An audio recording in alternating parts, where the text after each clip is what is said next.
Asuransi jiwa sama asuransi kesehatan bukannya sama ya? Oke, ya. Asuransi jiwa sama asuransi kesehatan sama. Sama-sama untuk manusia. Ya, artinya beda dengan asuransi umum yang untuk mobil ya, untuk rumah gitu ya. Ini sama-sama untuk manusia, tapi beda manfaatnya. Jadi kalau asuransi jiwa, manfaatnya itu cair ibaratnya, itu saat orang itu meninggal dunia, ya manfaat meninggal. Tapi kalau asuransi kesehatan, manfaatnya bisa dirasakan saat nasabah itu atau tertanggung masih hidup. Oke, ya. Terus apalagi bedanya? Jadi kalau asuransi kesehatan, itu fungsinya apa sih? Bayarin kita ketika kita dirawat di rumah sakit. Misalnya masuk rumah sakit ada biaya apa sih?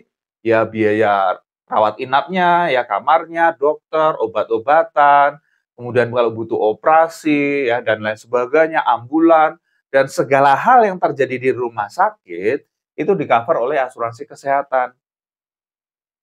Ya, jadi kalau masuk rumah sakit nggak pusing lagi, "Aduh, ini biayanya tagihan rumah sakit misalnya 500 juta, waduh duit dari mana?" Gitu kan ya. Tapi kalau ada asuransi kesehatan, wah, misalnya tinggal tunjukkan kartu aja, "Saya pakai Black Card dari Prudential." Wah, "Oh iya." Ternyata ini di-cover semua gitu kan ya, cashless di rumah sakit yang sudah bekerja sama. Nah ya, jadi seperti itu. Berapa preminya? Nah ini contohnya ya, kalau premi, eee ini pria usia 30 tahun ya. Ini asuransi kesehatan itu mulai dari 454.000 per bulan ya. Ini di-cover hingga 11 miliar. Kalau asuransi jiwa apa itu tadi? Ya itu tadi ya, banyak sekali fungsinya asuransi jiwa itu. Tapi intinya tadi ya, manfaat itu akan cair atau dinikmati oleh ahli waris atau penerima manfaat atau keluarga, itu ketika orang itu meninggal dunia. Ya, nggak bisa nikmati dong. Ngapain beli sesuatu yang tidak bisa dinikmati sendiri? Ya, memang ya, kalau kita bandingin orang yang beli asuransi kesehatan dengan asuransi jiwa, lebih banyak mana? Asuransi kesehatan. Benar, ya. Lebih banyak orang beli asuransi kesehatan. Kenapa? Karena itu dinikmati oleh diri sendiri. Kalau dia sakit, masuk rumah sakit, dia nikmati, betul nggak? Tapi kalau asuransi jiwa, waduh, ini dia nggak bisa nikmati. Yang nikmati apa? Keluarganya. Jadi selain dia butuh uang untuk ikut asuransi jiwa, butuh kesehatan, satu lagi yang dibutuhkan, cinta. Apakah dia mencintai keluarganya, apakah dia mencintai istri dan anak-anaknya atau tidak. Kalau dia mencintai keluarganya, dia ingin memastikan bahwa ada atau tidaknya dirinya, keluarganya tetap sejahtera. Loh, kan gini loh, misalnya nih punya anak kecil gitu kan ya, udah punya planning nih, wah nanti anakku pengen kuliah sampai nggak usah jauh-jauh lah ya, ke universitas negeri deh. Universitas negeri di mana, di Jogja ya, di Semarang atau di Surabaya misalnya.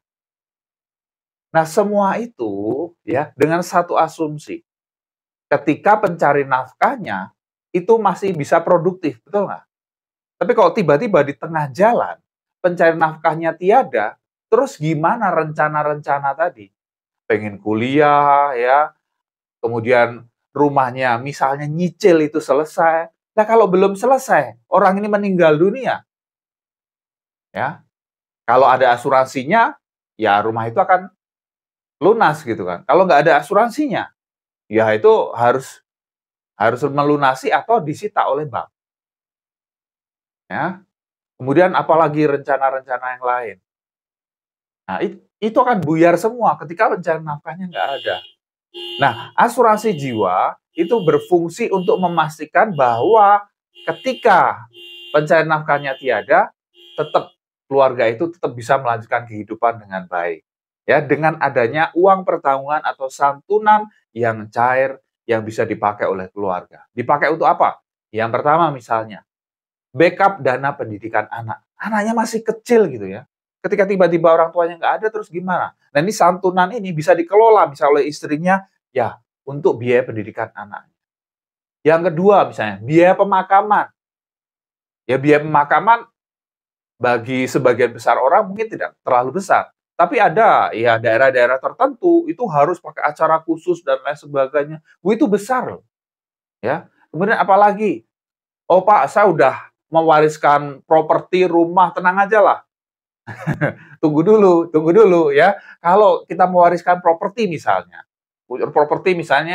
rumah seharga berapa? 1 miliar misalnya, rumah seharga 1 miliar. Untuk rumah itu bisa dijual, itu harus turun waris dulu, betul nggak? Harus diurus pajaknya dulu. Pajaknya ini tergantung daerah, antara 5 sampai 10%. Kebayang nggak? Untuk bisa ngurus, untuk terima ya warisan rumah senilai 1 miliar, harus keluar duit dulu 50 juta sampai 100 juta cash buat ngurus itu. Itu kalau cuma satu properti. Kalau punya banyak properti, terus gimana? Nah, itu kalau punya asuransi jiwa, santunannya ini bisa dipakai untuk balik nama, kemudian mungkin properti yang bisa dijual dan lain sebagainya. Ya, untuk turun waris.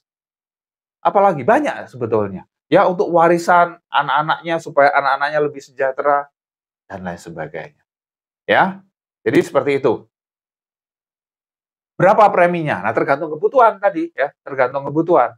Kalau misalnya pengen punya perlindungan yang optimal gitu kan ya, idealnya memang uang pertahunkan atau santunan itu bisa dipakai wah seumur hidup oleh keluarga. Ya, tapi kita bicara oke deh.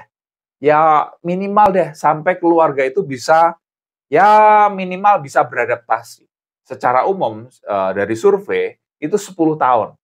Ya, butuh waktu 10 tahun keluarga itu untuk bisa beradaptasi gitu kan ya, menyesuaikan kehilangan pencari nafkah. Mungkin istrinya mulai bekerja, berbisnis dan lain sebagainya. Itu butuh 10 tahun paling enggak. Ya, kalau 10 tahun ya, kalau 10 tahun ya tinggal aja berapa pengeluaran per bulannya berapa. Misalnya kalau 10 juta per bulan pengeluaran keluarga ya kali 12 bulan berarti berapa? Ya, kali 10. Berarti 1,2 miliar. Ya. Aduh, belum sanggup kalau 1,2 miliar gitu kan ya. Preminya berapa gitu kan ya. Oke. Nah, sanggupnya berapa misalnya. Ya. Atau saya penghasilan nggak sampai segini gitu kan ya. Saya sanggup berapa? Ya udah ya mirip-mirip kayak inilah. Saya hanya bisa menyisihkan 10.000 per hari. Oke, nggak apa-apa ya. Budgetnya 300.000 per bulan. Dapat berapa? Ya, ada asuransi jiwa dari Prudential Prucinta, ini bisa dapat santunan 330 juta kalau meninggal dunia. Meninggal karena kecelakaan, ya, ini bisa dapat 990 juta. Meninggal karena kecelakaan di bulan Ramadan atau 2 minggu Lebaran, ya, itu bisa dapat 1,3 miliar. Nah, ya. Ini menarik yang ini bayar premi 10 tahun aja, masa asuransi selama 20 tahun, kalau nggak pernah klaim selama 20 tahun, di tahun ke-20 100% premi dikembalikan. Nah, menarik ya. Kalau mau konsultasi, silakan DM atau inbox atau klik link di bio.